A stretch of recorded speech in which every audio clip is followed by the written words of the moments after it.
The Oblivion Remake seems simple, but it's not. Slowly, this subject has turned into absolute insanity, and for very good reason. Initially, I had a simple question. Okay, Oblivion, great game, a big cult following, people liked it. But how well is a remake of a game old as that gonna do in the modern age with the modern audience? And when I say modern audience in this situation, I am not referring to people who can name 56 genders. I'm just referring to us, now not being kids and whatnot. I was wondering how that's gonna go. And, well, now, slowly the conversation has devolved into, well, Bethesda's getting worse and stupider by the day. Can they even pull off just upgrading graphics for an old game? Can Bethesda actually do that much even? But no, it gets worse, because you see, Bethesda is also gonna actually improve some basic things about the game. I don't think modern Bethesda can actually improve anything about any game, so that's a huge red flag, in at least my opinion at the times. So yeah, this conversation gets wilder, stupider, and worse the longer we go, because again, Bethesda is just becoming worse. Why don't we have Oblivion Remake in hand yet? So let's talk about at least that third question for a little bit, shall we? All right, I gotta settle the masses first. The big assumption right now is that the Oblivion Remake is fake. And I just think there's too much smoke here, right? Where there is a fire somewhere. Let's go down memory lane. Anyone else was startled by that door shutting sound or keyboard hitting sound just now? Yeah, I slightly was. A bit. The first way we discovered the Oblivion Remake, which admittedly we should all have been skeptical about in the first place, was a Reddit post. Some Reddit user claimed that Virtuos was working on a bunch of remakes, including Metal Gear Solid 3 and Project Alter, which was a remaster/remake of Oblivion that was using Unreal Engine 5 and was going to be released either next year in 2024 when this was posted, or early 25, which is where it seems to be lining up, depending mostly on if it's a remake or a remaster. A mod for Gaming Leaks and Rumors did verify the identity of this individual and said that there is some credibility here. But again, it's a Reddit post from some user. We don't know who it is. Okay, I personally don't understand exactly how you can verify someone's existence, who they are, and the answer is, yeah, this person has some credibility. Like, so, does he or not? I'm confused. I think it's fair to take it with a grain of salt. Then also, it's Reddit. Those losers literally get constantly on a daily basis get duped by just the water stamp. We get this leak here. We have ZeniMax. No, seriously, there was some kind of thing 3 years ago involving, I don't remember, either Valve or Riot, about some kind of massive thing that's happening, and the reason that people thought it's real on Reddit was just because there was a water stamp. Fucking water. Yeah, water. Damn, that makes everything real. I know.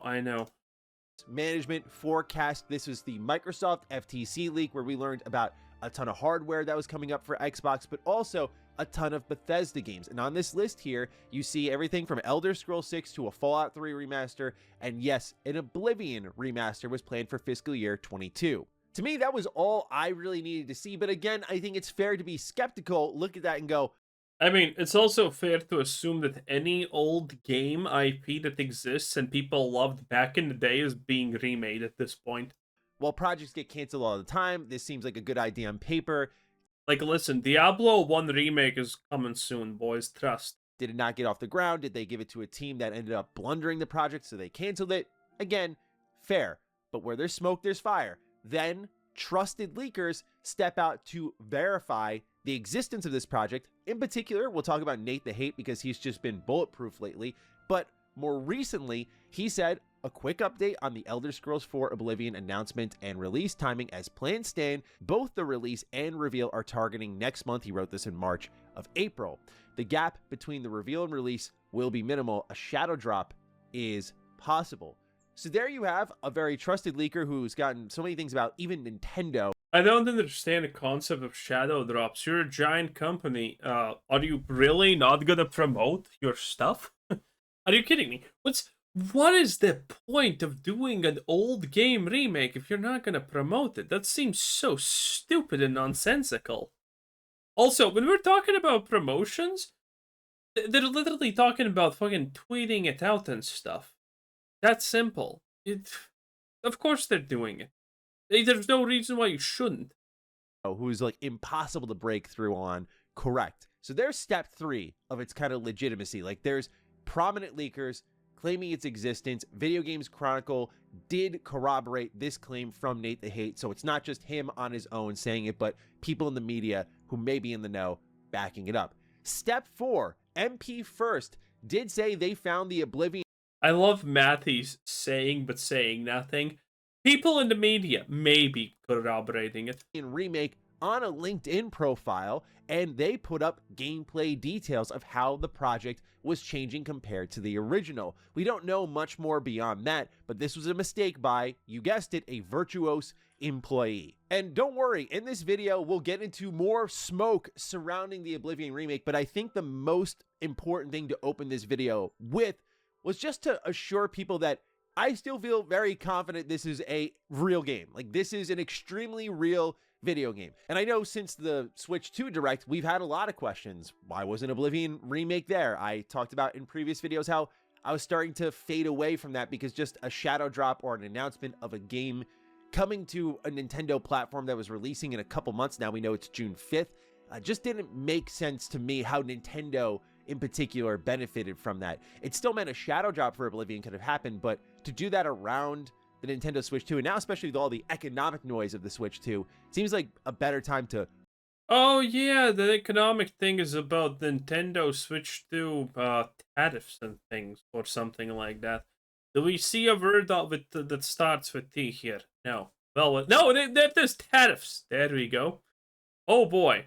No, bro, listen, the Switch 2 would have been expensive trash no matter what, okay? If you're willing to spend $500 to play games that you don't want to play, that are all fucking slop, and enjoy them on a whopping 360 Xbox graphics fidelity, I mean, you're probably also gonna dish out $700, $800, $900. Okay, that's just the reality. Nintendo is just looking for any excuse to do this because all of the deals have already been signed for the production of this, probably. And I don't know. Do their deals are amendable based on the idea that America just gives you tariffs or something like that? I don't know. Probably not, though, I'm assuming. Wait a little bit and get it out maybe next week. Still, when you pass by the Oblivion anniversary and there's no real mention of anything, and you pass by the Switch 2 Direct, I get why some people have wavered. At the end of the day, I still encourage you to be skeptical, but for me, I just look at all of this happening around the Oblivion Remake from different sources, both seemingly extremely legitimate in the case of like an FTC document, all the way to leakers that you can just trust. And I think to myself, this is a matter of when, not if, but that question of when is definitely burning in all of us. Like, are we actually going to get it next week? Dropping a remake of one of the most important RPGs ever is just crazy sauce from Bethesda. But as I mentioned, we do have more smoke surrounding Oblivion Remake. Indeed, it is movement on the horizon that I think adds more legitimacy to something happening with Oblivion. So if you go over to SteamDB for the Oblivion Deluxe Edition, you'll see that they have now removed all of these trailers.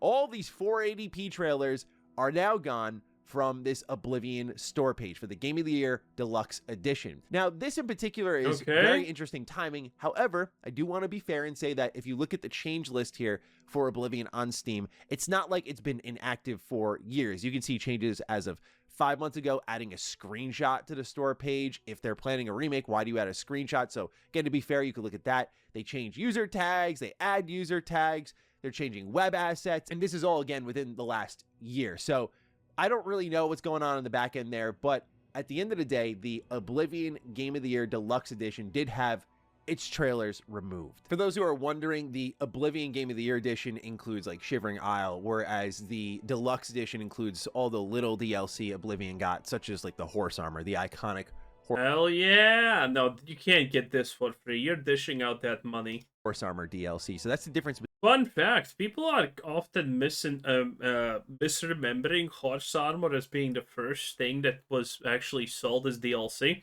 The reality is, before this, EA was years before this actually milking people for opening sports game packs. Between those SKUs, I actually had to research because I was like, why are there two seemingly different SKUs for like the same thing here? So just simply looking at this, removing trailers from a store page where if you go to it now, you can see on screen here, this is what the Steam store page looks like for Oblivion Game of the Year Deluxe. No trailers, just nothing whatsoever otherwise. I'm assuming the hope here, at the very least, is that Bethesda is doing this so when people start looking up Oblivion Remaster or Oblivion Remake or whatever things they're going to search to find this thing, they don't get the old game. They get... Listen, bro didn't need a dad growing up. He was already born as the dad. It's all good. The new one. So there's that, right? There's that movement since the Nintendo Switch 2 Direct. The other thing we have is more comments from Nate the Hate. Whether you trust him or not, up to you. I think he's been, again, pretty bulletproof, especially in this last year. He's just seemingly got so much right that it's easy to trust him at this point. So he submitted some new comments on the Oblivion Remake. Let's talk about it. He claimed that it would never be released this week, defending himself a little bit. Someone said, will it be released before the 9th of May? A daughter was born, and so Nate says, as things currently stand, yes. So yeah, this is about to be the longest April of all time because, you know, week by week, we're going to be sitting here going, is it this week? Is it today? That's the thing. We don't have a day of pure significance.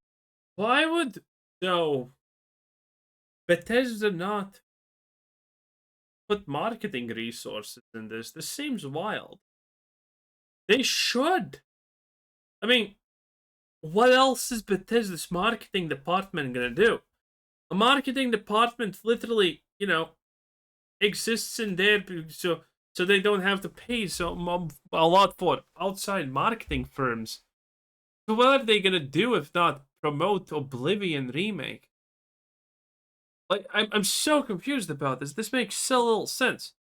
Is this gonna be the worst crash out of the century or something that we have absolutely nothing about this? There's no way they just drop it. Oh, buy on Steam the Oblivion Remake. That's not happening.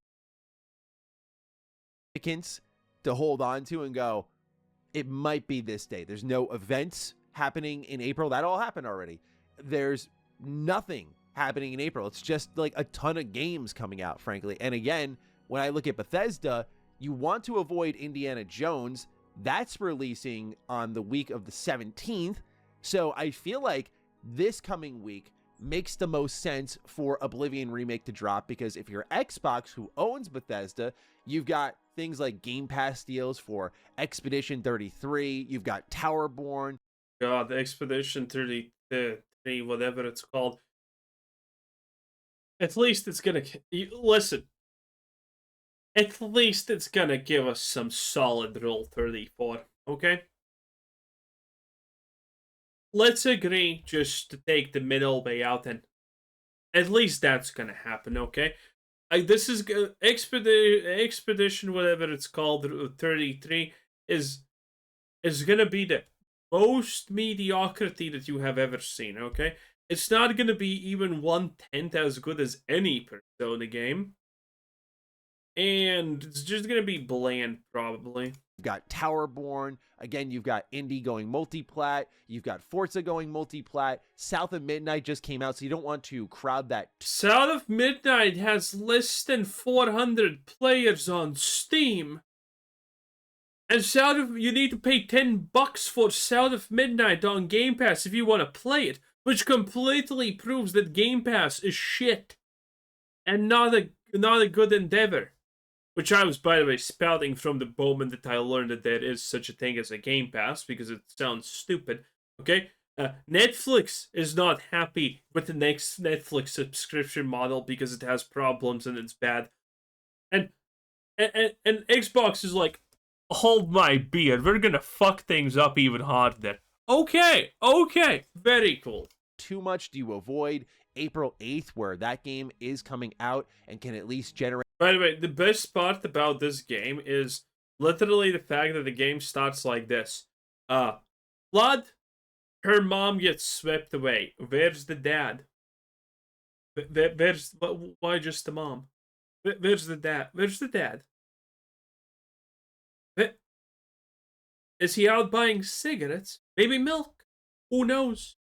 Game is coming out and can at least generate some conversation on social media, good or bad, who knows. You already saw my review. I'm not super crazy about the game. It's got some great elements to it, but how does Microsoft want to maneuver what will no doubt be like a big announcement for the industry that's going to at least catch a lot of attention compared to your usual game announcements? So there's a lot of moving pieces here, and I feel like next week is the most available, the most free if you're considering all angles, all options. Sorry, South of Midnight, I think you do get blindsided a bit by this one. Time will tell, but I'm on the edge of my seat. And what's fun, game has 0 players, and it's like, oh, South of Midnight is here. Oh, it's so tiresome. funny is if we're trusting Nate the Hate, you know, we're waiting for this Oblivion remake, and you know what's next is Fallout. That's the thing. We always talk about, oh yeah, Fallout's on that list. Fallout 3 is on the FTC list. That's extremely exciting. Is it like next year or something like that? But Nate the Hate says Oblivion's up first, and then Fallout in maybe another 2 to 3 years. So this cycle is going to restart by some point later in 2025 as more breadcrumbs start to trickle out about Fallout 3. Now, 2 to 3 years. It's bugged. Chill with that. I don't want to be waiting 2 to 3 years for my baby Fallout 3 to get some sort of remaster or remake. But again, when we looked at the original FTC document, there was a pretty small gap between these two. The only old game with super mass appeal that was an amazing success that's never going to be remade is Fallout New Vegas. That's it. Everything else Todd is going to remake. But as long as Todd 551 Howard has breath in his tiny midget lungs, he is not going to allow that to happen. And if Xbox forces that to happen, he is probably going to find a way to destroy it. I mean, Todd Howard's whole life is trying to destroy Fallout New Vegas because it's just the best Fallout game and it's not made by him, and that makes him feel insecure. And I would also feel insecure that every woman in the world is taller than me. And I do wonder if Oblivion turned more into a remake, so Fallout 3 in turn will turn into more of a remake. We'll see. But it looks like we should be getting our answer soon. If you guys are so annoying. Trailers being removed and leakers reconfirming information, like, yeah, sometime this month. I feel like next week's gotta be the week. There's a little bit of hope, a little bit of cope in that. But for me, the real thing I would reassure is I feel like this is still a real thing. And I get it if people want to have their pride and go, I didn't fall for it, bro. I get it. I'll be the one to take the fall for us because I just feel there's too much information out there, too much evidence out there to at least not be sniffing something out and thinking it is somewhat possibly real. And naturally, when it is real, we'll be covering it here on the channel, both in like reviews / impressions, as well as just talking about.